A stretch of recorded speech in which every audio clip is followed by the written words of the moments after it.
ನಮಸ್ಕಾರ ವಿದ್ಯಾರ್ಥಿಗಳೇ, ನಿಮಗೆ ಪ್ರಿಸಿಡೆಂಟ್ ಕ್ಲಾಸಿಗೆ ಸುಸ್ವಾಗತ. ನಾನು ನಿಮ್ಮ ಅಜಿತ್, ಗಣಿತ ಶಿಕ್ಷಕ. ಹಿಂದಿನ ತರಗತಿಯಲ್ಲಿ ನಾವೇನೇನು ಮಾಡಿದ್ವಿ, ಅಭ್ಯಾಸ 4.1ರ ಬಗ್ಗೆ ಮಾತಾಡ್ತಿದ್ವಿ. ಅದನ್ನು ಪೂರ್ತಿ ಮಾಡಿದ್ವಿ. ನಾನು ನಿಮಗೆ ಮನೆ ಕೆಲಸ ಏನು ಕೊಟ್ಟಿದ್ದೆ ಅದನ್ನು ಮತ್ತೊಮ್ಮೆ ಪುನರಾವರ್ತನೆ ಮಾಡೋದು. ಪುನರಾವರ್ತನೆ ಮಾಡಿದರೆ ಏನಾಗ್ತದೆ, ನಿಮಗೆ ಪರ್ಫೆಕ್ಟ್ ಆಗ್ತದೆ. ಅಂದರೆ ನಿಮಗೆ ಒಂದು ಆತ್ಮವಿಶ್ವಾಸ ಜಾಸ್ತಿ ಆಗ್ತದೆ. ನೀವು ಮಾಡಿರಿ ಅಂತ ತಿಳ್ಕೊಂಡಿದ್ದೀನಿ. ಅದನ್ನು ನೀವು ಉತ್ತರವನ್ನು ಅದನ್ನು ಪರೀಕ್ಷಿಸಿರಿ. ಎಲ್ಲಾದರೂ ನಿಮಗೆ ಅದೇನಾದರೂ ತಪ್ಪಾಗಿದ್ದರೆ ಅಥವಾ ಸಂದೇಹ ಇದ್ದರೆ ನಮಗೆ ಬಂದು ಅದರ ಬಗ್ಗೆ ಚರ್ಚೆ ಮಾಡಿರಿ. ಮೆಸೇಜ್ ಹಾಕ್ಬೋದು, ಅದನ್ನು ನಾವು ನಿಮಗೆ ಉತ್ತರವನ್ನು ಕೊಡ್ತೀವಿ. ಸರಿನಾ?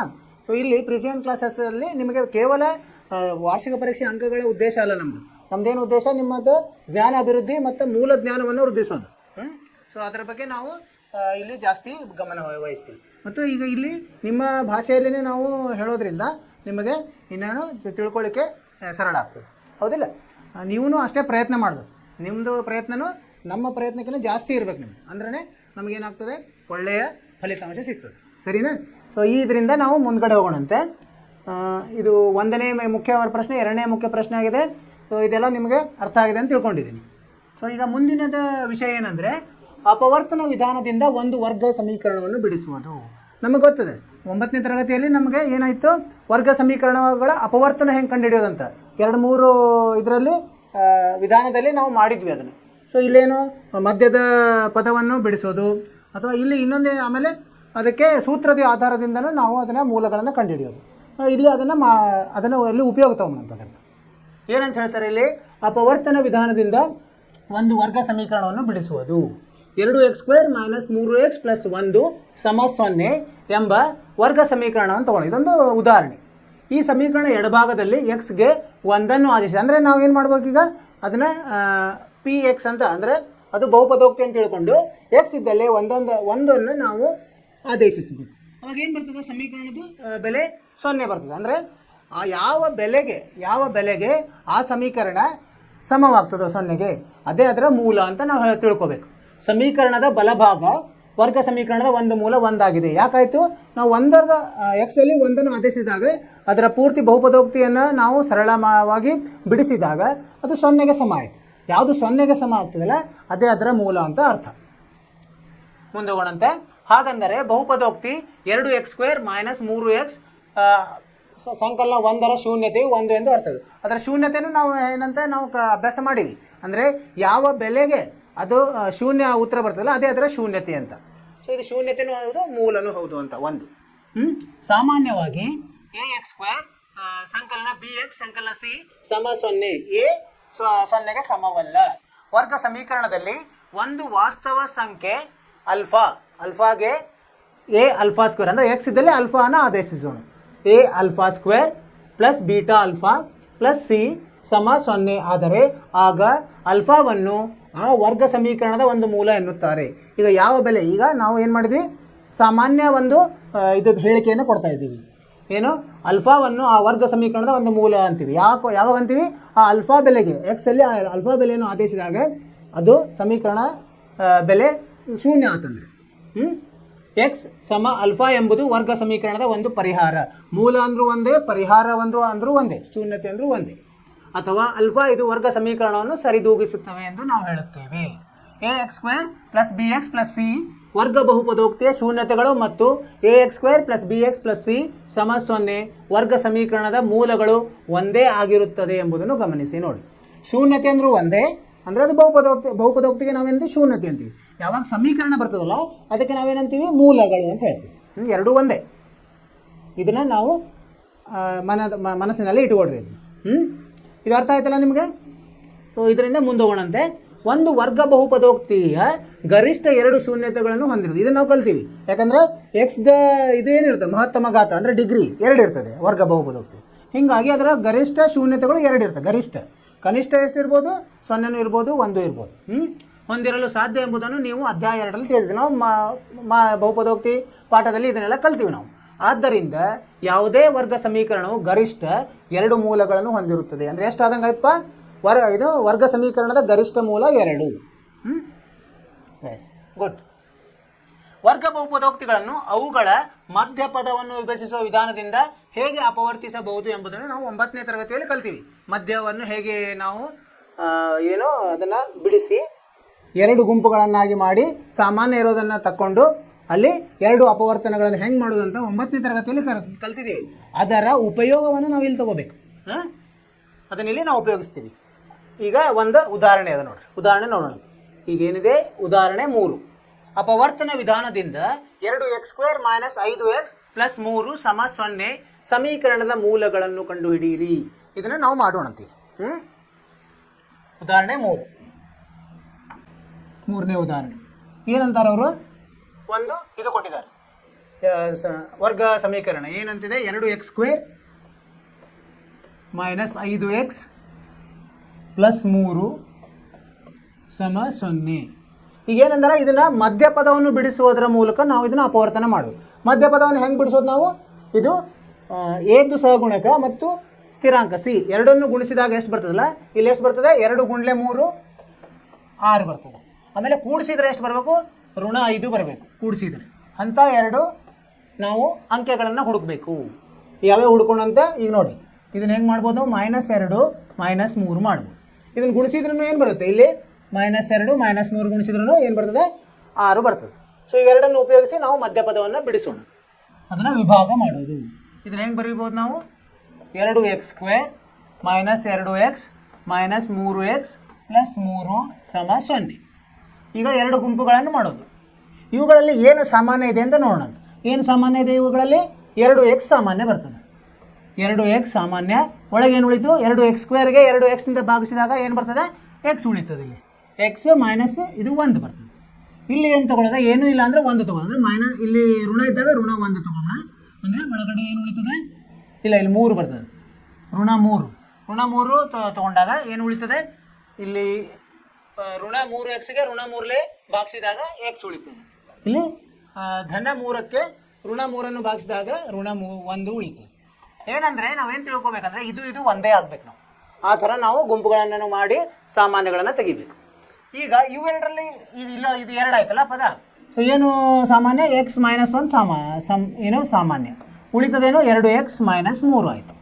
ಇದು 0ಗೆ ಸಮ. ಈಗ ಇದು ಆದರೂ 0ಗೆ ಸಮ ಇರ್ಬೋದು, ಇದು ಆದರೂ 0ಗೆ ಸಮ, ಮತ್ತು ಎರಡೂ 0ಗೆ ಸಮ ಇರ್ಬೋದು.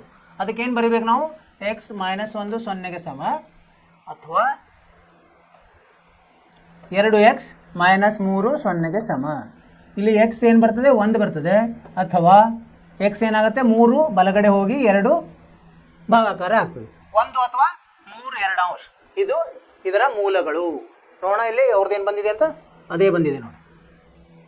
ಅಂದರೆ ಏನಂದರೆ ದತ್ತ ಸಮೀಕರಣದಲ್ಲಿ ಇವೆರಡು ಬೆಲೆಗಳನ್ನು ಹಾಕಿದ್ರಂದರೆ ಆದೇಶಿಸಿದರೆ ನಿಮಗೆ 0 ಉತ್ತರ ಬರ್ತದೆ. ಇದು ಅಪವರ್ತನ ಮಾಡಿ ಏನು ಮಾಡಿದ್ವಿ ನಾವು? ಮೊದಲ ಮಧ್ಯದ ಪದವನ್ನು ವಿಭಾಗಿಸಿದ್ವಿ. ಏನು ಸರಿಯಾಗಿ ಅಂದರೆ ಅದಕ್ಕೆ ಏನಾಗಬೇಕದು? ಮೊದಲನೇ ಪದ ಮತ್ತು ಎರಡನೇ ಪದವನ್ನು ಗುಣಿಸಿದಾಗ ಬರುವ ಅಂಕಿ ಮಧ್ಯದ ಪದ ಬಿಡಿಸ್ತಿರಲ್ಲ, 2 ಪದ ಆಗ್ತಾವಲ್ಲ, ಅವನು ಕೂಡಿಸಿದಕ್ಕೆ ಸಮ ಆಗಬೇಕು. ಆ ಥರ ನಾವು ಬಿಡಿಸ್ಬೇಕು. ಇದನ್ನು ನೀವು 9ನೇ ತರಗತಿಯಲ್ಲಿ ಕಲ್ತಿದ್ದೀರಿ. ಈಗ ಅದರ ಉಪಯೋಗ ಆ ಥರ ಮಾಡಿದಾಗ ನಮಗೆ ಎಕ್ಸ್ಗೆ 2 ಬೆಲೆ ಬರ್ತದೆ. ಇದು 2 ಮೂಲಗಳು, 1 ಅಥವಾ 3 2 ಈ 2 ಯಾವುದೇ ಬೆಲೆಯನ್ನು ಹಾಕಿದ್ರು ನಮಗೆ ಅದು ಏನು ಬರ್ತದೆ? ಉತ್ತರ 0 ಬರ್ತದೆ. ಅರ್ಥವಾಯಿತು? ಈಗ ಇನ್ನೊಂದು ಉದಾಹರಣೆ ಇದೆ, ಅದನ್ನು ನೋಡೋಣ. 4ನೇ ಏನಿದೆ? 4ನೇ ಉದಾಹರಣೆ 6x² - x - 2 = 0. ಇದನ್ನು ಅವ್ರು ಏನು ಹೇಳಿದ್ದಾರೆ? ಮಧ್ಯಪದ ವಿಭಾಗಿಸ್ಬೇಕು. ಈಗ ಏನು ಬರಬೇಕಪ್ಪ? ನಾವು 2 ಗುಣಿಸಿದರೆ 6 × -2 ಎಷ್ಟು ಬರ್ತದೆ? -12. ಅಂದರೆ ಗುಣಿಸಿದರೆ -12 ಬರಬೇಕು, ಕೂಡಿಸಿದರೆ ಎಷ್ಟು ಬರಬೇಕು? -1 ಬರಬೇಕು. ಅಂತಾವು 2 ಅಂಕಿಗಳನ್ನು ಹುಡುಕ್ಬೇಕು ನಾವು. ಯಾವ್ಯಾವ ಹುಡ್ಕೊಂಡಂತ? ಈಗ 4 3 ನೋಡಿರಿ. ಅಂದರೆ -4 + 3 ಮಾಡಿದ್ರೆ ಏನು ಬರ್ತದೆ? ಈಗ ಗುಣಿಸಲಿಕ್ಕೂ ಇದನ್ನು ಗುಣಿಸಿದ್ರೂ -4 × 3 ಅಂದರೆ ಏನು ಬರ್ತದೆ? -12. ಇವೆರಡಕ್ಕೂ ಸರಿ ಆಗ್ತದೆ. ಈ ಥರ ಆಗ್ಬೇಕು ನಾವು. ಆ ಪದಗಳನ್ನು ಬರೆಯೋಣಂತ. ಈಗ ಪರಿಹಾರ ಇದನ್ನು ಹೆಂಗೆ ಬರಿಬೋದು ನಾವು? 6x² - 4x + 3x - 2 = 0. ಈಗ 2 ಗುಂಪುಗಳನ್ನು ಮಾಡೋದು. 2 ಗುಂಪು ಮಾಡೋದು. 4 ಪದಗಳನ್ನು 2 ಗುಂಪು ಮಾಡೋದು. ಏನು ಇಲ್ಲಿ ಸಾಮಾನ್ಯ? 2x ಸಾಮಾನ್ಯ ಬರ್ತದೆ. ಇಲ್ಲಿ ಉಳಿತದೇನೋ 3x - 2 ಉಳಿತದೆ. ಇಲ್ಲಿ ಏನೂ ಇಲ್ಲ ಅಂದರೆ 1 ಸಾಮಾನ್ಯ +1 ಸಾಮಾನ್ಯ ತೊಗೊಂಡಾಗ 3x - 2 ಉಳಿತದೆ = 0. ಇಲ್ಲಿ ನೋಡಿ ಇದು ಮತ್ತಿದು ಒಂದೇ ಉಳಿತದಿಲ್ಲ, ಇದು ಮತ್ತಿದು ಒಂದೇ ಆಯ್ತಲ್ಲ, ಹಂಗಾಗಬೇಕು. ಈಗ ಮತ್ತೆ ಸಾಮಾನ್ಯ ತೊಗೊಂಡಾಗ ಏನು ಬರ್ತದೆ, 3x ಮೈನಸ್ 2 ಸಾಮಾನ್ಯ ಉಳಿತದೇನೋ, ಇಲ್ಲಿ 2x ಉಳಿತದೆ, ಇಲ್ಲಿ ಪ್ಲಸ್ 1 ಉಳಿತದೆ, ಸಮ 0. ಈಗೇನು ಮಾಡ್ಬೇಕು ನಾವು, ಎರಡು ಅಪವರ್ತನಗಳು ಸಿಕ್ಕು ನಮಗೆ, ಈ ಅಪವರ್ತನಗಳನ್ನು 0ಗೆ ಸಮ ಮಾಡೋದು. 3x ಮೈನಸ್ 2 0ಗೆ ಸಮ, ಅಥವಾ 2x ಪ್ಲಸ್ 1 0ಗೆ ಸಮ. ಅಂದರೆ ಎಕ್ಸ್ ಏನಾಗುತ್ತೆ, 2 ಭಾಗಲಬ್ಧ 3 ಆಗ್ತದೆ. 2 ಈ ಕಡೆ ಬಂದರೆ ಮೈನಸ್ 2 ಇರೋದು ಪ್ಲಸ್ 2 ಆಗ್ತದೆ. ಆಮೇಲೆ 3 ಅಲ್ಲಿ ಗುಣಾಕಾರ ಇದೆ, ಇಲ್ಲಿ ಬಂದರೆ ಭಾಗಾಕಾರ ಆಗ್ತದೆ.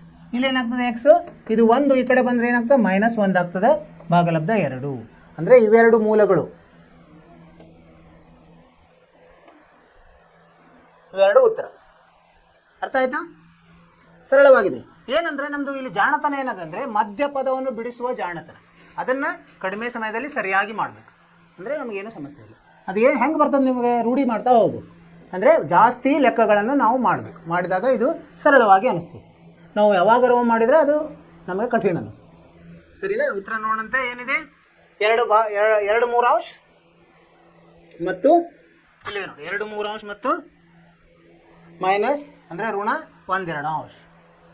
ಇವು ಅದರ ತಾಳೆನೂ ನೋಡ್ಬೋದು ನೀವು. ತಾಳೆ ಅಂದರೆ ಏನು ಮಾಡಬೇಕು, ನೀವು ಮನೆಯಲ್ಲಿ ಮಾಡ್ರಿ. ತಾಳೆ ಅಂದ್ರೆ ಏನು, ಮೂಲ ಸಮೀಕರಣಕ್ಕೆ ಇವೆರಡನ್ನೂ ಬೆಲೆಯನ್ನು ಒಂದೊಂದಾಗಿ ಹಾಕಿದಾಗ ನಿಮಗೆ ಉತ್ತರ 0 ಬರಬೇಕು. 5ನೇದು ಮಾಡೋಣ.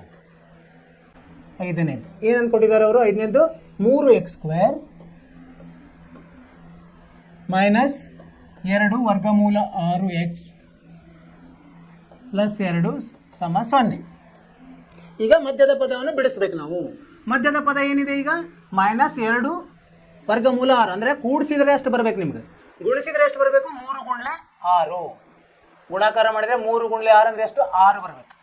ಈಗ ಏನು ಬರ್ತದಪ್ಪ, 3 ಎಳ್ಳೆ 6 ಬರಬೇಕು. ಸೊ ಗುಣಿಸಿದ್ರೆ 6 ಬರಬೇಕು, ಇದು ಕೂಡಿಸಿದ್ರೆ ಏನು ಬರಬೇಕು, ಮೈನಸ್ 2 ವರ್ಗಮೂಲ 6. ಈಗ ಹೆಂಗೆ ತೊಗೊಂಡ್ರೆ ಮೈನಸ್ ವರ್ಗಮೂಲ 6 ಗುಣಲೆ ಮೈನಸ್ ವರ್ಗಮೂಲ 6 ತೊಗೊಂಡು ಇದು ನೋಡಿ ಕೂಡಿಸಿದ್ರು ಏನು ಬರ್ತದೆ, ಮೈನಸ್ 6 ವರ್ಗಮೂಲ 6 ಪ್ಲಸ್ ಮೈನಸ್ ವರ್ಗಮೂಲ 6 ಕೂಡಿಸಿದ್ರೆ ಏನು ಬರ್ತದೆ, ಮೈನಸ್ 2 ವರ್ಗಮೂಲ 6 ಬರ್ತದೆ. ಅಂದರೆ ಇದು ಸರಿ ಆಯಿತು. ಅಂದರೆ ನಾವೇನು ತೊಗೋಬೇಕು, ಮಧ್ಯದ ಪದವನ್ನು ಋಣ ವರ್ಗಮೂಲ 6 ತೊಗೊಂಡ್ರೆ ನಮ್ಮದು ಸರಿ ಬರ್ತದೆ. ಇದನ್ನು ಬರೆಯೋಣ, ಪರಿಹಾರ.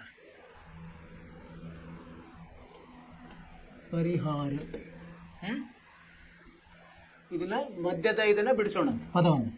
ಮೈನಸ್ ವರ್ಗಮೂಲ 6 ಮೈನಸ್ ವರ್ಗಮೂಲ 6 ಎಕ್ಸ್ ಪ್ಲಸ್ 2 ಸಮ 0. ಈಗ ಇವೆರಡು ಗುಂಪುಗಳನ್ನು ಮಾಡೋದು. ಇಲ್ಲೇನು ಸಾಮಾನ್ಯ ಇದೆ, ವರ್ಗಮೂಲ, ಇಲ್ಲಿ ಎಕ್ಸ್ ಸಾಮಾನ್ಯ ಇದೆ ಅಲ್ವಾ, ಎಕ್ಸ್ ಸಾಮಾನ್ಯ 3. ಇಲ್ಲಿ ಒಂದೇ ಥರದ್ದು ಇದು ಬರಬೇಕು ನಮಗೆ, ವರ್ಗಮೂಲ 3x ತೊಗೊಂಬಂತ. ವರ್ಗಮೂಲ 3x ನಾವು ಸಾಮಾನ್ಯ ತೊಗೊಂಡ್ರೆ ಇಲ್ಲಿ ಉಳಿತದೇನು, ವರ್ಗಮೂಲ 3x ಉಳಿತದೆ, ಮೈನಸ್ ಇಲ್ಲಿ ವರ್ಗಮೂಲ 2 ಉಳಿತದೆ. ಸರಿನಾ? ಇಲ್ಲಿ ಋಣ, ಇಲ್ಲೇನು ತೊಗೊಂಡ, ವರ್ಗಮೂಲ 2 ತೆಗೆಯೋಣ. ವರ್ಗಮೂಲ 2 ಸಾಮಾನ್ಯ ತೊಗೊಂಡಾಗ ಉಳಿತೇನು, ವರ್ಗಮೂಲ 3x ಪ್ಲಸ್ ಇದು ಮೈನಸ್ ಆಗ್ತದೆ. ಈಗ ಹೊರಗಡೆ ನಾವೇನು ಮಾಡಿದ್ವಿ, ಋಣ, ಇಲ್ಲಿ ಋಣವನ್ನು ತೆಗೆದ್ರೆ ಋಣ ಆಗ್ತದೆ, ವರ್ಗಮೂಲ 2 ಆಗ್ತದೆ. ಈಗ ನೋಡಿ ಇದು ಒಂದೇ ಬರಬೇಕು, ಆ ಥರ ತೆಗಿಬೇಕು. ನಾವು ಹೆಂಗೆ ತೆಗೆದ್ವಿಪ್ಪ ಇಲ್ಲಿ ಅಂದರೆ ನೋಡಿ, ಇಲ್ಲಿ ವರ್ಗಮೂಲ 3x ತೆಗೆದ್ರೆ ಏನಾಗ್ತದೆ, 3ರಲ್ಲಿ ವರ್ಗಮೂಲ 3 ಭಾಗಿಸಿದ್ರೆ ವರ್ಗಮೂಲ 3 ಉಳಿತದೆ. ಎಕ್ಸ್ ಅನ್ನು ತೆಗೆದಿವಿ, ಸೊ x² ಅಲ್ಲಿ x ಭಾಗಿಸಿದ್ರೆ x ಉಳಿತದೆ. ಹಾಗೆ ಇದರಲ್ಲಿ ಏನು, ಇದು ವರ್ಗಮೂಲ 6 ಅಂದರೆ ಹೆಂಗೆ ಬರಿಬೋದು ನಾವು, ವರ್ಗಮೂಲ 2 ಗುಂಡ್ಲೆ ವರ್ಗಮೂಲ 3 ಅಂತ ಬರಿಬೋದು. ಸರಿನಾ? ಹೀಗಾಗಿ ಇದನ್ನು ವರ್ಗಮೂಲ 3ರಲ್ಲೇ ಭಾಗಿಸಿದಂದರೆ ಏನು ಉಳಿತದೆ ನಮಗೆ, ವರ್ಗಮೂಲ 2 ಉಳಿತದೆ. ಅದೇ ಥರ ಇಲ್ಲಿನೂ ಹಾಗೆ ತೆಗೆದಿದ್ವಿ. ಅರ್ಥವಾಯಿತು? ಸ್ವಲ್ಪ ನಮಗೆ ರೂಢಿ ಆತಂದರೆ ಇದೆಲ್ಲ ಸರಳ ಅನ್ನಿಸ್ತದೆ. ಈಗ ಇದರಲ್ಲಿ ಏನು ಸಾಮಾನ್ಯ, ವರ್ಗಮೂಲ 3x ಮೈನಸ್ ವರ್ಗಮೂಲ 2, ಇಲ್ಲಿ ಉಳಿಯೋದೇನು, ವರ್ಗಮೂಲ 3x ಮೈನಸ್ ವರ್ಗಮೂಲ 2 0ಗೆ ಸಮ. ಈಗ ಇದು 0ಗೆ ಸಮ, ವರ್ಗಮೂಲ 3x ಮೈನಸ್ ವರ್ಗಮೂಲ 2 0ಗೆ ಸಮ, ಅಥವಾ ವರ್ಗಮೂಲ 2 ಒಂದೇ ಬರ್ತದೆ, ಬರ್ಬೋದು, ಹಂಗೂ ಬರುತ್ತೆ. ಈಗ ಎಕ್ಸ್ ಏನಾಗುತ್ತೆ, ವರ್ಗಮೂಲ 2 ಬೈ ವರ್ಗಮೂಲ 3, ಅಥವಾ ಎಕ್ಸ್ ವರ್ಗಮೂಲ 2 ಬೈ ವರ್ಗಮೂಲ 3. ಇದೇ ಉತ್ತರ. ಇವು ಮೂಲಗಳು, ಈ ಸಮೀಕರಣದ ಮೂಲಗಳು. ಇಲ್ಲಿ ನೋಡಿ ಉತ್ತರ ಇಲ್ಲಿ ಬಂದಿದೆ ನೋಡಿ. 2 ಒಂದೇ ಇದ್ದಾಗ ಒಂದೇ ಬರ್ತದೆ, 2 ಸಲನೂ ಬರೀಬೇಕು ನಾವು, ಯಾಕಂದರೆ 2 ಮೂಲಗಳಿರ್ತವೆ. ಯಾವುದು ವರ್ಗ ಸಮೀಕರಣ ಆ ಥರ ಬರೆಯೋದು. ಉತ್ತರ ಇದು, ಈ ಥರ ಉತ್ತರ ಬರಿಬೇಕು ನಾವು. ಇದನ್ನು ಒಂದರಲ್ಲೇ ಸೇರಿಸ್ಬೋದು. ಅಂದರೆ ವರ್ಗಮೂಲ 2 ಭಾಗಲಬ್ಧ 3 ಹೀಗೂ ಬರೆದ್ರು ಒಂದೇ, ಹೀಗೆ ಬರೆದ್ರು ಒಂದೇ. ಈಗ 5 ಉದಾಹರಣೆಗಳಾದು. 6ನೇ ಉದಾಹರಣೆ ನೋಡೋಣ. 6ನೇದು ಏನು ಅಂದ್ಕೊಟ್ಟಿದ್ದಾರೆ? ವಿಭಾಗ 4.1ರಲ್ಲಿ ಚರ್ಚಿಸಲಾದ ಪ್ರಾರ್ಥನಾ ಮಂದಿರದ ಉದ್ದ ಅಗಲನ್ನು ಕಂಡುಹಿಡಿಯಿರಿ. ಅಲ್ಲಿ ನಮಗೊಂದು ಸಮೀಕರಣ ಬಂದಿತ್ತು. ಏನು ಬಂದಿತ್ತು ಸಮೀಕರಣ? 2x² + x - 300 = 0 ಅಂತ ಬಂದಿತ್ತು. 2x² + x - 200 = 0. ಪ್ರಾರ್ಥನಾದ್ದು ನಿಮ್ಗೆ ನೆನಪಿರ್ಬೋದು. ವಿಭಾಗ 4.1ರಲ್ಲಿ ಒಂದು ಪ್ರಾರ್ಥನಾ ಮಂದಿರದ ಉದ್ದ ಅಗಲ ಅದನ್ನು ಎಲ್ಲ ಇದು ಇತ್ತು. ಉದ್ದ ಇಷ್ಟು, ಉದ್ದವು ಅಗಲದ ಇಷ್ಟು ಪಟ್ಟಿದೆ, ಅದೆಲ್ಲ ಬಂದಿತ್ತು. ಅದನ್ನು ಉಪಯೋಗಿಸಿ ಒಂದು ಸಮೀಕರಣ ಬಂದಿದೆ. ಆ ಸಮೀಕರಣನ ಬಿಡಿಸೋಣಂತೆ. ಈಗ ನೋಡಿ ಏನಾಯ್ತು, ಈಗ 300 ಇದು 200 ಅಲ್ಲ, ಇದು 300 ಸರಿ ಇದೆ, ಸರಿ ಬರ್ಕೊಳ್ಬೇಕು. ಹಾಂ, ಈಗ ಗುಣಿಸಿದ್ರೆ ಎಷ್ಟು ಬರಬೇಕು? 2 × 6 600 ಬರಬೇಕು. ಕೂಡಿಸಿದ್ರೆ ಎಷ್ಟು ಬರಬೇಕು? 1 ಬರಬೇಕು. ಆ ಥರ ನಾವು ತೊಗೋಬೇಕು. ಯಾವ 2 ನಂಬರ್ ಇದನ್ನು ತೊಗೋಬೇಕು ನಾವು? ನಾವು 25 24 ಇಲ್ಲಿ ನೋಡಿ, ಇದು -600 ಬರಬೇಕು. ಅಂದರೆ -25 × +24. ಅಥವಾ ಇಲ್ಲಿ ಏನು ಮಾಡೋದು? ಇದು ಮೈನಸ್ ಅಲ್ಲ, ಇದನ್ನೇನು ಮಾಡೋಣ? ಇದು ಪ್ಲಸ್, ಇದು ಮೈನಸ್, ಇದನ್ನು ತೊಗೊಳ್ಳೋಣ. -24 ಇಲ್ಲಿ ಏನಾಗ್ತದೆ? 25 - 24 1 ಬರುತ್ತೆ. ಆ ಥರ ಇದನ್ನು ಮಧ್ಯದ ಇದನ್ನು ಬಿಡಿಸೋಣಂತೆ ಪದವನ್ನು. ಪರಿಹಾರ 2x² + 25x - 24x - 300 = 0. ಈಗ ಇಲ್ಲೇನು ಸಾಮಾನ್ಯ ಇದೆ? ಎಕ್ಸ್ ಮಾತ್ರ ಸಾಮಾನ್ಯ. ಎಕ್ಸ್ ಸಾಮಾನ್ಯ ತೊಗೊಂಡ್ರೆ ಏನು ಉಳಿತದೆ? 2x + 25. ಇಲ್ಲೇನು ಸಾಮಾನ್ಯ ಇದೆ? 24 ಅಲ್ಲಿ 12 ಸಾಮಾನ್ಯ ಬರ್ತದೆ. -12 ಸಾಮಾನ್ಯ ಉಳಿತದೇನು? 2x + 25 ಉಳಿತದೆ. ಈಗ ಇದರಲ್ಲಿ ಏನು ಸಾಮಾನ್ಯ? 2x + 25. ಇನ್ನೊಂದರಲ್ಲಿ x - 12 = 0. ಈಗ ಒಂದೊಂದನ್ನು ನಾವು 0ಗೆ ಸಮ ಮಾಡಬೇಕು. ಅಥವಾ x - 12 = 0. ಇಲ್ಲಿ x ಏನು ಬರ್ತದೆ? -25 ಭಾಗಲಬ್ಧ 2. ಇಲ್ಲಿ x 12 ಬರ್ತದೆ. ಈಗ ಅಳತೆ ಇರೋದ್ರಿಂದ ನಾವು ಈ ಬೆಲೆಯನ್ನು ಮಾತ್ರ ತಗೋಬೇಕಾಗ್ತದೆ. x ಅಂದರೆ ಏನು ತೊಗೊಂಡಿದ್ವಿ ನಾವು? x ಅಂದರೆ ಅಗಲ ಅಂತ ತೊಗೊಂಡಿದ್ವಿ. ಅಗಲ x = 12 ಮೀಟರ್. ಈಗ ಉದ್ದ ಎಷ್ಟಾಗ್ತದೆ? ಉದ್ದದ್ದು ಏನಂತ ತೊಗೊಂಡಿದ್ವಿ ನಾವು? ಉದ್ದ ಏನಂತಿತ್ತು? ಉದ್ದ 2 ಪಟ್ಟು, ಅಗಲದ 2 ಪಟ್ಟು ಮತ್ತು 1 ಹೆಚ್ಚಿಗೆ ಅಂತ ಹೇಳಿದ್ವಿ. ಇಲ್ಲಿ ಇದನ್ನು ಸೇರಿಸಿದಾಗ ಏನಂತ? 2 × 12 + 1 ಅಂದರೆ 24 + 1 = 25 ಮೀಟರ್. ಸೊ ಇದು ಅಗಲ, ಇದು ಉದ್ದ. ಈ ಥರ ಉತ್ತರ. ಏನಂದರೆ ನಮ್ಮದು ಜಾಣತನ ಎಲ್ಲಿದೆ? ಮಧ್ಯದ ಪದವನ್ನು ಬಿಡಿಸೋದ್ರಲ್ಲಿ. ಇಲ್ಲಿ ನಮಗೆ ಸ್ವಲ್ಪ ಇದು ಆಗ್ಬೋದು, ಕಠಿಣ ಅನ್ನಿಸ್ಬೋದು. ಆದರೂ ನಾವು ರೂಢಿ ಮಾಡಿದಂಗೆ ಇದು ಬರ್ತದೆ. ಏನಾಗ್ತಾಯಿತು? ಈಗ ಒಂದು ಸಮೀಕರಣ ಇತ್ತು, ನಾವು ಮೊದಲೇ ಅದು ವಾಕ್ಯವನ್ನು ನೋಡಿದಾಗ ಏನಿತ್ತು? ಒಂದು ಇದರದ್ದು ಕೊಠಡಿಯು ಆಯತಾಕಾರದಲ್ಲಿದೆ. ಅದರ ಉದ್ದವು ಅಗಲದ 2ರಷ್ಟು ಮತ್ತು 1 ಜಾಸ್ತಿ ಅಂತಿತ್ತು. ಅವುಗಳ ಏನು ಗುಣಲಬ್ಧ, ಉದ್ದ ಮತ್ತು ಅಗಲ ಗುಣಲಬ್ಧ 300 ಅಂತಿತ್ತು. ಆ ಸಹಾಯದಿಂದ ನಾವೇನು ಮಾಡಿದ್ವಿ? ಸಮೀಕರಣವನ್ನು ರಚಿಸಿದ್ವಿ ಅಲ್ಲೇ. ಆ ಸಮೀಕರಣವನ್ನು ಇಲ್ಲಿ ತಗೊಂಡು ಅದನ್ನು ನಾವು ಮಧ್ಯದ ಪದವನ್ನು ಬಿಡಿಸಿ ಏನು ಮಾಡಿದ್ವಿ? ನಾವು ಅದರ ಮೂಲಗಳನ್ನು ಕಂಡುಹಿಡಿದ್ವಿ. ಇಲ್ಲಿ ಮೂಲ ಏನು ಬಂತು? ಒಂದು ಋಣ ಬಂತು, ಒಂದು ಧನ ಬಂತು. ಅಳತೆ ಆಗಿರೋದ್ರಿಂದ ನಾವೇನು ತಗೋಬೇಕು? ಎಲ್ಲಾನು ಧನ. ಋಣ ಅಳತೆ ಇರುವುದಿಲ್ಲ ಅಲ್ವಾ? ಹೀಗಾಗಿ ಧನ ಅಳತೆ ತಗೊಂಡ್ವಿ. ಅಂದರೆ x = 12 ಮೀಟರ್. x ಅಂದರೆ ಏನು ತಿಳ್ಕೊಂಡಿದ್ರು? ಅಗಲ. ಉದ್ದವನ್ನು ಏನಂತ ತಿಳ್ಕೊಂಡಿದ್ವಿ? 2x + 1. ನಿಮಗೆ ಅದು ನೆನಪಿರಬೇಕು. ಅದನ್ನು ನೀವು ನೋಡಿದರೆ ಗೊತ್ತಾಗ್ತದೆ. ಉದ್ದ ಅಗಲದ 2ರಷ್ಟು ಮತ್ತು 1 ಹೆಚ್ಚು ಅಂತ ಬಂದಿತ್ತು. ಅದರಲ್ಲಿ x ಅನ್ನು ಆದೇಶಿಸಿದಾಗ ನಮಗೆ ಉದ್ದದ ಬೆಲೆ ಬಂತು, ಅದು 25 ಮೀಟರ್. ಈಗ ತಾಳೆ ಹೆಂಗೆ ನೋಡಬೇಕಪ್ಪ ನಾವು? ಈಗ ನೋಡಿ, ಈಗ ಇದನ್ನು ನಾವು ಗುಣಿಸಿದ್ರೆ ಏನು ಬರ್ತದೆ? 12 × 25 300 ಬರ್ತದೆ. ಇದು ಸರಿಯಾಗಿ ಅವ್ರು ಹೇಳಿದ ಪ್ರಕಾರ. ಇನ್ನೊಂದು 12 × 2ರಷ್ಟು ಮಾಡಿ 1ಅನ್ನು ಕೂಡಿಸಿದಾಗೂ ನಮಗೆ 325 ಬರ್ತದೆ. ಇದು ಸರಿಯಾಗಿ ತಾಳೆ ನೋಡ್ದಂಗೂ ಆಯಿತು.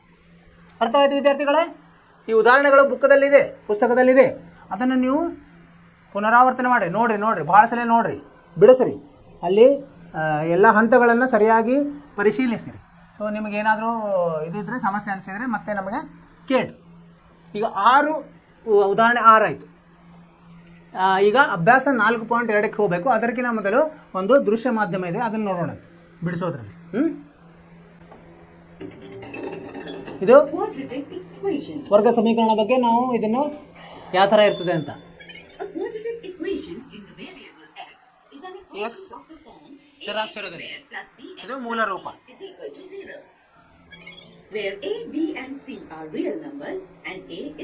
ಎ ಬೆಲೆ 0ಗೆ ಸರಿ ಇರಬಾರ್ದು. ಒಂದು ಉದಾಹರಣೆ, 5x² - 3x + 3 =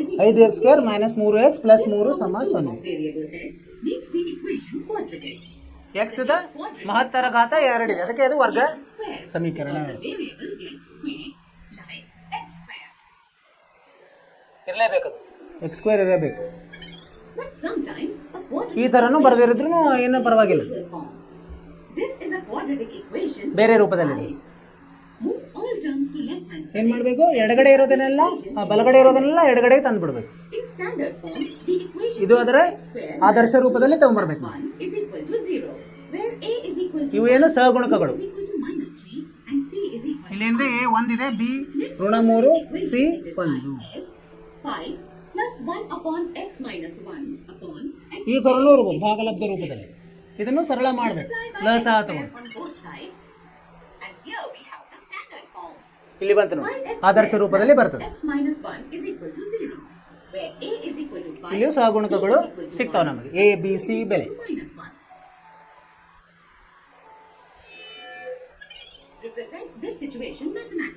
ಈಗ ವಾಕ್ಯ ರೂಪದಲ್ಲಿರೋದನ್ನು ನಾವು ಗಣಿತ ರೂಪದಲ್ಲಿ ಮಾಡೋದು. ಇಲ್ಲಿ ಆಟಿಕೆಯದ ಒಂದು ಲೆಕ್ಕ ನಾವು ಮಾಡಿದ್ವಲ್ಲ, ಅದೇ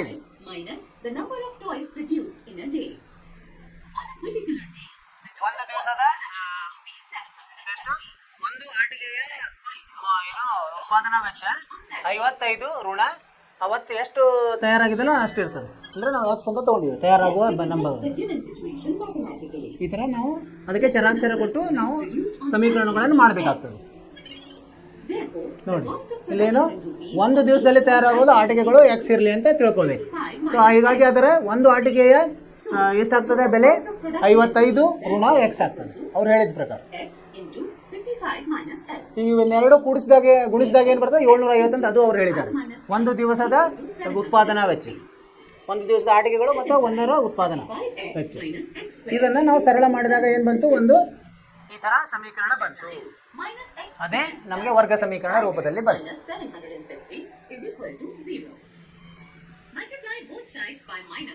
ಏನು ಮಾಡಬೇಕು?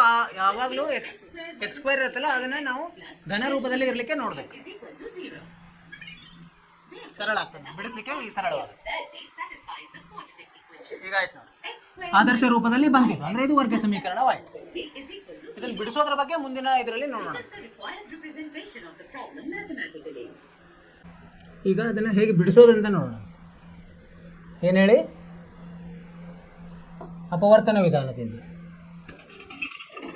ಅಪವರ್ತನ ವಿಧಾನದಿಂದ ಹೇಗೆ ಬಿಡಿಸೋದು? ಇಂಗ್ಲಿಷ್ನಲ್ಲಿ ಫ್ಯಾಕ್ಟರೈಸೇಷನ್ ಅಂತ ಹೇಳ್ತಾರೆ. In this module, we will learn solution of a quadratic equation by factorization. Factor ಅಂದ್ರೆ ಅಪವರ್ತನಗೊಳಿಸೋದು.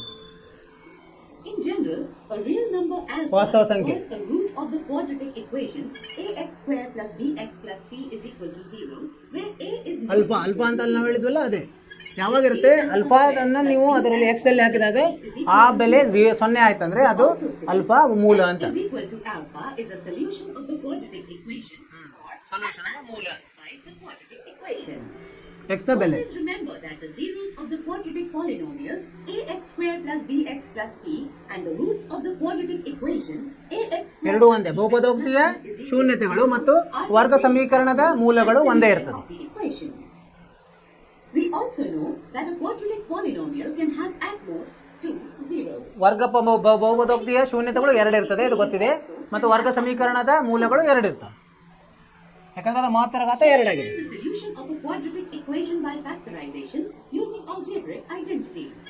Suppose we wish to solve ಈ ಥರ ಈಗ 3x squared ಸರಳವಾದ ಒಂದು ಸಣ್ಣದಿದೆ ನೋಡಿ. 3x² ಸಮ 27. this in the standard form of a quadratic equation by subtracting 27 from each side to get 3x ಈಗ 27ಅನ್ನ ಎಡಗಡೆ ತಗೊಂಡ್ವಿ ಅಂದ್ರೆ ಏನಾಯ್ತು, 3x² ಮೈನಸ್ 27 ಸಮ 0 ಆಯಿತು.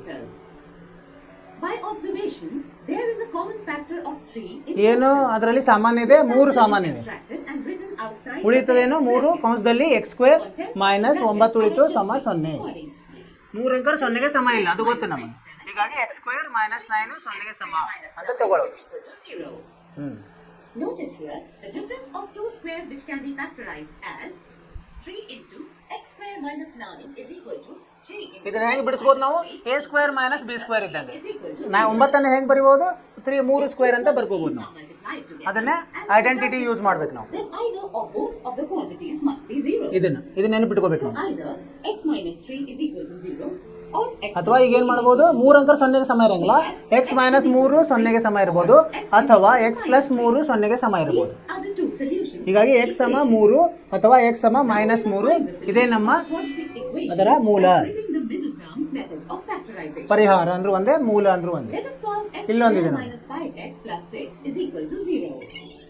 Here, ಈಗೇನ್ ಮಾಡೋದು, ನಾವು ಇದನ್ನ ಮಧ್ಯದ ಪದವನ್ನು ಬಿಡಿಸೋದಕ್ಕೆ ಪ್ರಯತ್ನ we ಮಾಡೋದು. factorize the quadratic equation by looking for two numbers whose product is 6 ಹಾ, and the sum ಹೇಗಿದು is 5.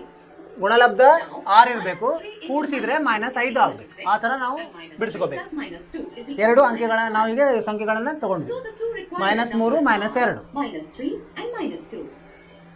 We use these two numbers minus 5x ಅನ್ನ ಮೈನಸ್ 2x ಮೈನಸ್ 3x ಅಂತ ಬರಿಬೋದು ನಾವು. minus 2x and proceed to factorize as follows. ಈ ತರ X ಇಲ್ಲ. squared minus 5 ಈ ಹಂತಗಳು. plus 6 is equal to 0. ಇದನ್ನ ಹೆಂಗ್ ಮಾಡಿದ್ವಿ ನಾವು, X squared minus ಮಧ್ಯದ 3x ಪದವನ್ನ minus ವಿಭಾಗ 2 ಮಾಡಿದ್ವಿ. plus 6 is equal to 0. This implies ಇಲ್ಲಿ ಎರಡು ಗುಂಪುಗಳನ್ನಾಗಿ ಮಾಡಿಕೊಂಡು ಅದನ್ನೇ ಏನು ಸಾಮಾನ್ಯ ಇದೆ ಅಂತ ಹೊರಗೆ ತೆಗೆಯೋದು. is equal to 0. This gives x minus 3 into x minus ಇವೆರಡು ಒಂದೇ ಆಗುವಂಗ ನೋಡ್ಕೋಬೇಕು ನಾವು ಎರಡು ಪದಗಳು. x minus 3 is equal to 0 or x minus 2 is equal to 0. ಈ So ತರ. that x is equal to 3. ಇಲ್ಲಿ ಏನಾಗುತ್ತೆ, x ಸಮ 3 ಅಥವಾ x ಸಮ 2. These are the two solutions. ಅರ್ಥವಾಯಿತು ವಿದ್ಯಾರ್ಥಿಗಳೇ? ದೃಶ್ಯ ಮಾಧ್ಯಮದಿಂದ ಇನ್ನು ಸರಳವಾಗಿ ತಿಳ್ಕೊಳ್ಳಿಕ್ಕೆ ನಾವು ಇದನ್ನ ತೋರಿಸೋಣ. ಅಭ್ಯಾಸ 4.2 ಏನಂತಾರೆ, ಒಂದನೇ ಮುಖ್ಯ ಪ್ರಶ್ನೆ. ಅಪವರ್ತನ ವಿಧಾನದಿಂದ ಕೆಳಗಿನ ವರ್ಗ ಸಮೀಕರಣಗಳ ಮೂಲಗಳನ್ನು ಕಂಡುಹಿಡಿಯಿರಿ. ಏನು ಮಾಡ್ಬೇಕು ನಾವು, ಅಪವರ್ತನ ವಿಧಾನದಿಂದ ಕಂಡುಹಿಡಿಬೇಕು. ಒಂದನೇ ಮುಖ್ಯ ಪ್ರಶ್ನೆಯಲ್ಲಿ ಒಂದನೇದು ಉಪಪ್ರಶ್ನೆ, x² ಮೈನಸ್ 3x ಮೈನಸ್ 10 ಸಮ 0. ಇದನ್ನೇನು ಮಾಡ್ಬೇಕು ನಾವು, ಮಧ್ಯದ ಅಪವರ್ತನ ವಿಧಾನ ಹೆಂಗೆ ಮಾಡ್ಬೇಕು ನಾವು, ಮಧ್ಯದ ಪದವನ್ನು ಬಿಡಿಸೋದ್ರಿಂದ ಅಪವರ್ತನ ಸಿಗ್ತದೆ. ಏನೇನಾಗಬೇಕು ನಮಗೆ, ಗುಣಿಸಿದ್ರೆ ಮೈನಸ್ 10 ಆಗಬೇಕು. ಗುಣಿಸಿದ್ರೆ 1 ಗುಂಡ್ಲೆ ಮೈನಸ್ 10 ಎಷ್ಟು,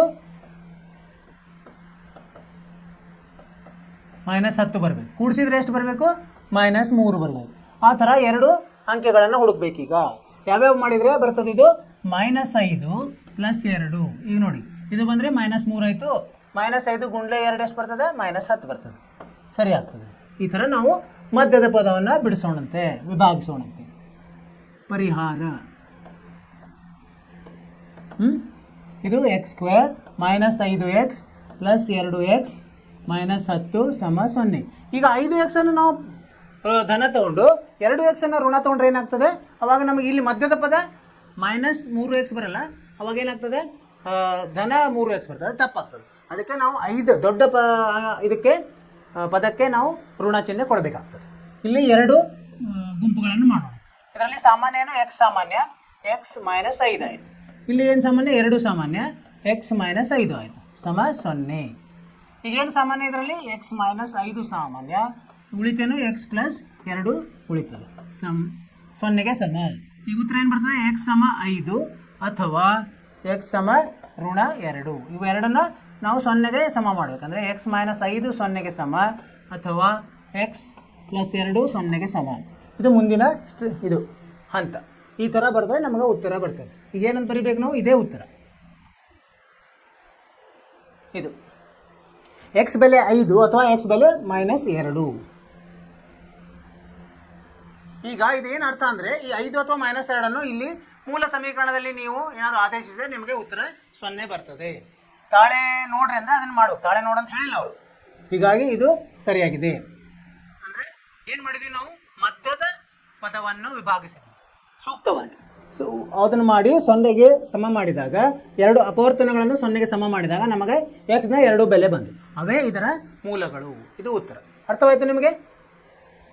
ಎರಡನೇದಕ್ಕೆ ಹೋಗೋಣಂತೆ. ಎರಡನೇದು ಏನಿದೆ, 2x² + x - 6 = 0. ಈಗ ಏನು ಬರ್ತದೆ, ಗುಣಿಸಿದ್ರೆ ಎಷ್ಟು ಬರಬೇಕು, 2 ಗುಣ್ಲೆ -6 -12 ಬರಬೇಕು. ಕೂಡಿಸಿದ್ರೆ +1 ಬರಬೇಕು. ಅಂದರೆ ಏನು ನಾವು ತಗೋಬೇಕು, 4 - 3 ತೊಗೋಬೇಕು. ಈಗ ನೋಡಿ, ಗುಣಿಸಿದ್ರೂ 4 ಗುಣ್ಲೆ -3 -12 ಬರ್ತದೆ. ಸರಿ ಆಗ್ತದೆ, ಇದು ಸೂಕ್ತವಾಗ್ತದೆ. ಇವೆರಡು ಅಂಕೆಗಳನ್ನು ತಗೋಬೇಕಾಗ್ತದೆ, ಸಂಖ್ಯೆಗಳನ್ನು. ಸೊ ಇದನ್ನು ಪರಿಹಾರ, ಇದನ್ನು ನಾವು ಹೆಂಗೆ ಮಾರ್ಪಡಿಸ್ಬೋದು, 2x² + 4x - x - 3x - 6 = 0. ಈಗ ಎರಡು ಗುಂಪು ಮಾಡೋದಿಲ್ಲಿ, ಇಲ್ಲೇನು ಸಾಮಾನ್ಯ, 2x ಸಾಮಾನ್ಯ ಉಳಿತದೇನು, x + 2 ಉಳಿತದೆ. ಸರಿನಾ? ಇಲ್ಲಿ -3 ಸಾಮಾನ್ಯ, x - 2 = 0. ಅದು ಸಾಮಾನ್ಯ ತಗೊಳ್ಳೋದು ಮತ್ತು ಮಧ್ಯದ ಪದವನ್ನು ಬಿಡಿಸೋದು ತುಂಬ ಜಾಗರೂಕವಾಗಿ ಮಾಡಬೇಕು. ನಿಮಗೆ ಏನಾಗಬೇಕು, ಇದು ಒಂದೇ ಬರಬೇಕು, ಇಲ್ಲಿ ಅಧಿಕ. ಯಾಕಂದರೆ ಇದು ನೋಡಿ, -3 ಗುಣ್ಲೆ ಏನು ಧನ 2 ಮಾಡಿದಾಗ ಏನಾಗ್ತದೆ, -6 ಬರ್ತದೆ. ಅದು ಮೇಲಿನ ಹಂತವನ್ನು ತಪ್ಪಬಾರ್ದು, ಮೇಲಿನ ಹಂತದ ಬೆಲೆಯೇ ಕೆಳಗಿನ ಹಂತಕ್ಕೆ ಇರಬೇಕು, ಆದರೆ ಮಾರ್ಪಾಡಾಗಿರ್ಬೇಕು ಅಷ್ಟೇ. ಇಲ್ಲಿ ಇದು ಒಂದು ಸಾಮಾನ್ಯ ಆಗ್ತದೆ. ಸಾಮಾನ್ಯವನ್ನು ಹೊರಗೆ ತೆಗೆದಾಗ ಏನು ಉಳಿತದೆ, ಇಲ್ಲಿ ಒಳಗೆ 2x - 3 = 0. ಈಗೇನು ಬರಿಬೋದು ನಾವು, x ಸಂಕಲನ 2 0ಗೆ ಸಮ, 2x ವ್ಯವಕಲನ 3 0ಗೆ ಸಮ. ಈಗೇನಾಯಿತು, x −2 ಅಥವಾ x 3/2. ಇದೇನು, ಇದೇ ನಮಗೆ ಉತ್ತರ. ಅರ್ಥವಾಯಿತು ವಿದ್ಯಾರ್ಥಿಗಳೇ? ಏನು ಮಾಡಿದ್ವಿ ನಾವು, ಮಧ್ಯದ ಬೆಲೆಯನ್ನು ಮಧ್ಯದ ಪದವನ್ನು ವಿಭಾಗಿಸೋದೇ ನಮ್ಮದು ಒಂದು ದೊಡ್ಡ ಕೆಲಸ. ಅದನ್ನು ಸರಿಯಾಗಿ ಮಾಡಿಬಿಟ್ರೆ ಆಯ್ತು, ಮುಂದೆ ತಾನೇ ಸರಿಯಾಗಿ ಬಂದ್ಬಿಡ್ತು. ಅದನ್ನೇ ಮಾಡಿದ್ವಿ ನಾವು. ಏನಂದರೆ ಮೊದಲು ಮತ್ತು ಕೊನೆಯ ಪದಗಳ ಗುಣಲಬ್ಧ ಮಧ್ಯದ ಪದಗಳ ಸಂಕಲನಕ್ಕೆ ಸಮ ಆಗಬೇಕು. ಆ ಥರ 2 ಸಂಖ್ಯೆಗಳನ್ನು ನಾವು ತಗೋಬೇಕು. ಅವು ಏನು ತೊಗೊಂಡು ನಾವು, 4 ಮತ್ತು -3 ಅದನ್ನು ತೊಗೊಂಡಾಗ ನಮಗೆ ಸರಿಯಾಗಿ ಉತ್ತರ ಬಂತು. ಏನು ಉತ್ತರ, -2 ಧನ 3 ಭಾಗಲಬ್ಧ 2. ಸೊ ಈ ವಿಚಾರವಾಗಿ ಮುಂದಿನ ಇದಕ್ಕೆ ಹೋಗೋಣ ಅಂತ. 2 ಆಯ್ತು. ಈಗ ಮೂರನೇದು ಏನಂತಿದೆ, ವರ್ಗಮೂಲ 2x² + 7x + 5 ವರ್ಗಮೂಲ 2 = 0. ಈಗ ಮೊದಲೇ ಪದ ಕೊನೆಯ ಪದಗಳ ಗುಣಲಬ್ಧ ಎಷ್ಟಾಗ್ತದೆ, ವರ್ಗಮೂಲ 2 ಗುಣಲಬ್ಧ 5 ವರ್ಗಮೂಲ 2 ಅಂದರೆ 5 2 10 ಆಗ್ತದೆ. ಗುಣಿಸಿದ್ರೆ 10 ಆಗಬೇಕು, ಕೂಡಿಸಿದ್ರೆ ಎಷ್ಟು ಬರಬೇಕು, 7 ಬರಬೇಕು. ಅಂಥದ್ದು ನಾವು ಯಾವ್ದಾವ್ದು ಮಾಡಿದರೆ ಬರ್ತದೆ, 4 3 ಬರಲ್ಲ, 5 2 ಮಾಡೋಣ. 5 ಸಂಕಲನ 2, 5 ಸಂಕಲನ 2 ಮಾಡಿದರೆ ಎಷ್ಟು ಬರ್ತದೆ, 7 ಬರ್ತದೆ. 5 ಗುಣ್ಲೆ 2 ಮಾಡಿದರೆ 10 ಬರ್ತದೆ. ಅಂದರೆ ಇದಕ್ಕೆ ಇವೆರಡು ಸರಿ ಹೋಗ್ತವೆ. ಸರಿನಾ? ಆ ಥರ ಇದನ್ನು ಈಗ ಪರಿಹಾರ ಬರೆಯೋಣ. ಪರಿಹಾರ 2 ವರ್ಗಮೂಲ 2x² ಇದನ್ನು ಬಿಡಿಸೋಣ. ಹೆಂಗೆ, 2x + 5x + 5 ವರ್ಗಮೂಲ 2 = 0. ಈಗ 2 ಗುಂಪು ಮಾಡ್ಕೊಂಡು ಇದೊಂದು. ಇಲ್ಲಿ ಏನು ಸಾಮಾನ್ಯ ಬರ್ತದೆ, ವರ್ಗಮೂಲ 2x ಸಾಮಾನ್ಯ ಉಳಿತದೇನು, x + ವರ್ಗಮೂಲ 2 ಉಳಿತದೆ. ನೋಡಿ ಏನಂದರೆ, 2xಗೆ ವರ್ಗಮೂಲ 2 ಭಾಗಿಸಿದಾಗ, ವರ್ಗಮೂಲ 2x ಭಾಗಿಸಿದಾಗ ಏನಾಗುತ್ತೆ, x ಹೋಗುತ್ತೆ. 2 ಭಾಗಲಬ್ಧ ವರ್ಗಮೂಲ ಏನು ಉಳಿತದೆ, ವರ್ಗಮೂಲ 2 2x² ಮಾಡಬೇಕಲ್ಲ ನಾವು. ಇಲ್ಲಿ ಅದೇ ಥರ ಇಲ್ಲಿ ಮೇಲಿಂದು ಏನು, ವರ್ಗಮೂಲ 2 ಕ್ಯಾನ್ಸಲ್ ಆಗಿ x² ಭಾಗಲಬ್ಧ x ಉಳಿತು. ಅದೇ ಥರ ನಾವು ಬರೀಬೇಕು. ಇಲ್ಲಿಗೆ ಸಾಮಾನ್ಯ 5 ಸಾಮಾನ್ಯ ಉಳಿತದೇನು, x ಸಂಕಲನ ವರ್ಗಮೂಲ 2 = 0. ಈಗ ಇದು ಮತ್ತು ಇದು ನೋಡಿ ಸೇಮ್ ಒಂದೇ ಇದೆ ಅಂದರೆ ಸಾಮಾನ್ಯ ತೊಗೋಬೋದು. x ಸಂಕಲನ ವರ್ಗಮೂಲ 2 ಉಳಿಯುತ್ತೇನು, ಇನ್ನೊಂದು ಕಂಸದಲ್ಲಿ ವರ್ಗಮೂಲ 2x + 5 = 0. ಸರಿನಾ? ಈಗ ಇದೇನಾಯಿತು, x + ವರ್ಗಮೂಲ 2 0ಗೆ ಸಮ ಅಥವಾ ವರ್ಗಮೂಲ 2x ಪ್ಲಸ್ 5 0ಗೆ ಸಮ. x ಸಮ ಋಣ ವರ್ಗಮೂಲ 2 ಅಥವಾ ಬರೀಬೇಕು ಅಥವಾ x ಸಮ ಋಣ 5 ಭಾಗಲಬ್ಧ 2. ಇವು ಇದರ ಎರಡು ಉತ್ತರಗಳು. ಋಣ ವರ್ಗಮೂಲ 2 ಮತ್ತು ಋಣ 5 ಭಾಗಲಬ್ಧ ವರ್ಗಮೂಲ 2 ಇದರ ದತ್ತ ಸಮೀಕರಣದ ಮೂಲಗಳು. ಹೀಗೆ ಉತ್ತರ ಬರೀಬೇಕು. ಏನು ಮಾಡಿದ್ವಿ ನಾವು? ಅದರ ಮೊದಲನೇ ಪದ ಕೊನೆಯ ಪದವನ್ನು ಗುಣಿಸಿದಾಗ ಬರುವ ಏನು ಮೊತ್ತ ಬರ್ತದಲ್ಲ ಅದು ಮಧ್ಯದ ಪದದಷ್ಟು ಏನೋ ಇರಬೇಕು. ಮಧ್ಯದ ಪದ ಇರಬೇಕಂದ್ರೆ ಮಧ್ಯದ ಪದವನ್ನು ಬಿಡಿಸಿದಾಗ ಅಲ್ಲೂ 2 ಅಂಕೆಗಳು ಬರಬೇಕು, ಸಂಖ್ಯೆಗಳು ತಗೋಬೇಕು ನಾವು. ಯಾವ 2 ಸೂಕ್ತ ಸಂಖ್ಯೆಗಳು? 5 ಮತ್ತು 2. ಈಗ 5 ಮತ್ತು 2 ಗುಣಿಸಿದಾಗ 7 ಬರ್ತದೆ, 5 ಮತ್ತು 2 ಗುಣಿಸಿದಾಗ 10 ಬರ್ತದೆ. ಈಗ ಮಧ್ಯದ ಪದ ಕೊನೆಯ ಪದವನ್ನು ಗುಣಿಸಿದಾಗ 10 ಬರ್ತದೆ. ಆ ಥರ ನಾವು ಬರ್ಕೊಂಡು ನಾವು ಮಧ್ಯದ ಪದವನ್ನು ಬಿಡಿಸಿದ್ದೀವಿ. ನಾವು 2 ಗುಂಪುಗಳನ್ನಾಗಿ ಮಾಡಿ ಸಾಮಾನ್ಯ ಪದಗಳನ್ನು ಹೊರಗೆ ತೆಗೆದ್ರೆ ನಮಗೆ ಈ ಥರ 2 ಅಪವರ್ತನಗಳು ಬಂದು. ಏನು ಅಪವರ್ತನಗಳು? x ಸಂಕಲನ ವರ್ಗಮೂಲ 2 ಆಮೇಲೆ ವರ್ಗಮೂಲ 2x ಸಂಕಲನ 5. ಇವು 2 ಅಪವರ್ತನಗಳು. ಇವನ್ನ ನಾವು 0ಗೆ ಸಮ ಮಾಡಿದಾಗ ನಮಗೆ 2 ಮೂಲಗಳು ಸಿಗ್ತವೆ. ಇವೇ 2 ಮೂಲಗಳು. ಅರ್ಥವಾಯ್ತು ವಿದ್ಯಾರ್ಥಿಗಳೇ? ಈ ಥರ ಮಾಡಬೇಕು ನಾವು.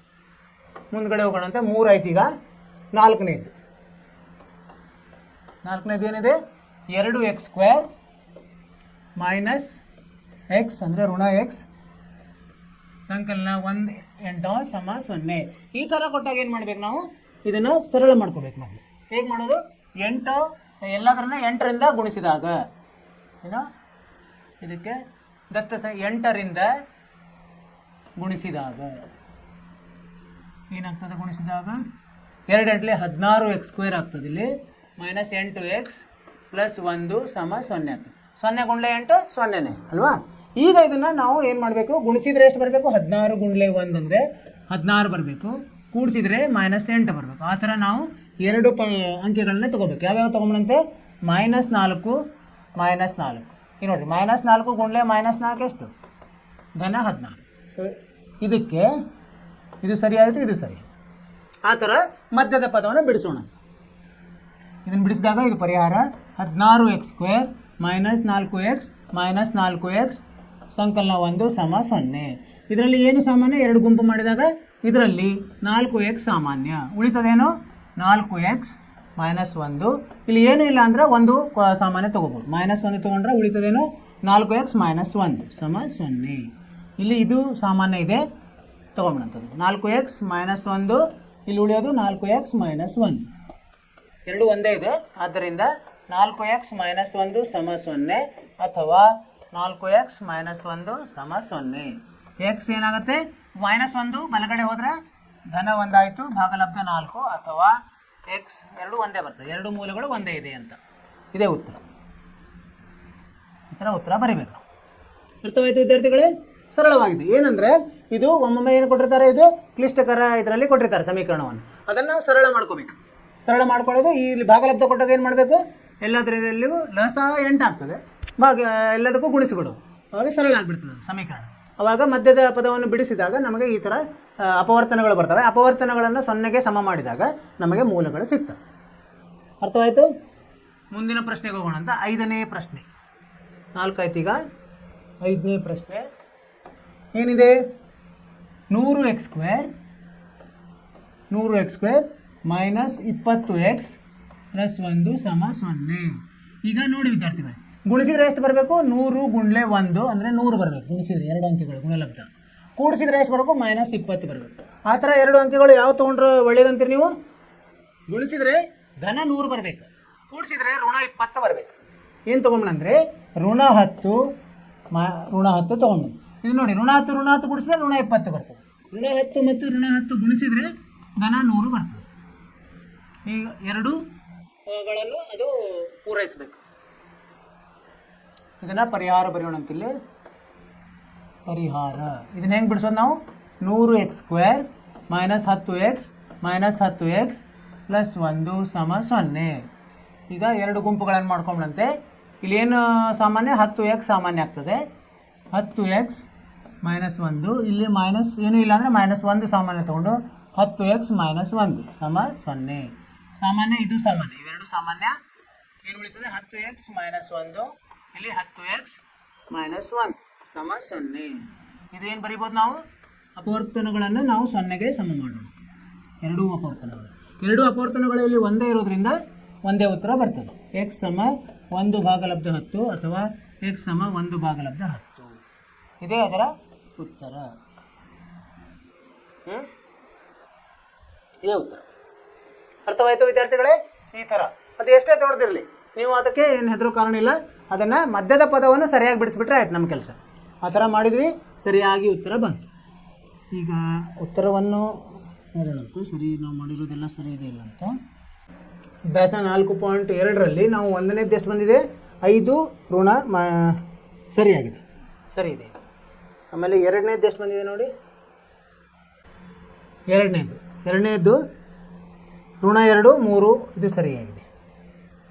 ಮೂರನೇದ್ದು ನೋಡಿ, ಮೂರನೇದ್ದು ಋಣ ವರ್ಗಮೂಲ 2 ಋಣ 5 ಇದು ಸರಿಯಾಗಿದೆ.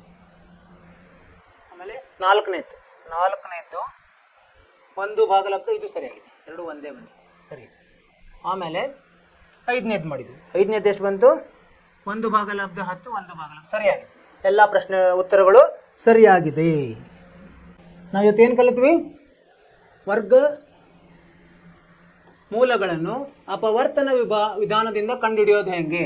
ಅಪವರ್ತನಗಳನ್ನು ಮೊದಲು ಮಧ್ಯದ ಪದವನ್ನು ಬಿಡಿಸುವುದರಿಂದ ಮೊದಲು ಅಪವರ್ತನವನ್ನು ಕಂಡುಹಿಡಿದು ಅದನ್ನು 0ಗೆ ಸಮ ಮಾಡಿ 2 ಅಪವರ್ತನಗಳು ಬರ್ತವೆ. ಅವೇ ಅವುಗಳ ಮೂಲ. ಅದನ್ನು ಹೇಗೆ ಮಾಡೋದಂತ ಇವತ್ತು ಕಲ್ತ್ವಿ. ಅದರ ಮೇಲೆ ಕೆಲವೊಂದು ಉದಾಹರಣೆಗಳ ಮೇಲೆ ಚರ್ಚೆ ಮಾಡಿದ್ವಿ. ಆ ಉದಾಹರಣೆಗಳ ನಂತರ ಅಭ್ಯಾಸ 4.2ರ 1ನೇ ಮುಖ್ಯ ಪ್ರಶ್ನೆ ನಾವು ಮಾಡಿದ್ವಿ. ಈಗ ಇನ್ನು ಉಳಿದಿರೋದೇನು? 2ನೇ ಮುಖ್ಯ ಪ್ರಶ್ನೆ, 3ನೇ ಮುಖ್ಯ ಪ್ರಶ್ನೆ, 4, 5, 6. ನೀವೇನು ಮಾಡಿ ಮನೆಗೆಲಸ ಅಂಥೇಳಿ ನಿಮಗೆ ಇವನ್ನ 2, 3, 4, 5, 6 ಪ್ರಯತ್ನ ಮಾಡಿರಿ. ಅದನ್ನೇನು ಮಾಡಬೇಕು? ಅವು ಹಿಂದ್ಗಡೆ ಮಾಡಿರೋ ಉದಾಹರಣೆಗಳಿವೆ, ಆ ಸಮೀಕರಣಗಳನ್ನು ತೊಗೊಂಡು ಬಿಡಿಸ್ಬೇಕು. ನೀವು ಪ್ರಯತ್ನ ಮಾಡಿರಿ. ನಾಳೆ ನಾವು ಇದನ್ನು ಮತ್ತೆ ಮುಂದುವರ್ಸೋಣ. ಅಲ್ಲಿವರೆಗೆ ಚೆನ್ನಾಗಿ ಓದ್ಕೊಡ್ರಿ, ನಿಮ್ಮ ಬಗ್ಗೆ ನಿಮ್ಮ ಕಾಳಜಿ ತೊಗೊಳ್ರಿ, ಪಠ್ಯೇತರ ಚಟುವಟಿಕೆ ಮಾಡಿರಿ, ಆಮೇಲೆ ಆರೋಗ್ಯ ಚೆನ್ನಾಗಿಟ್ಕೊಳ್ಳಿ. ಇಷ್ಟು ಹೇಳ್ತಾ ಇವತ್ತಿನ ಕ್ಲಾಸ್ ಮುಗಿಸೋಣ ಅಂತ. ಧನ್ಯವಾದಗಳು. ಶುಭವಾಗಲಿ.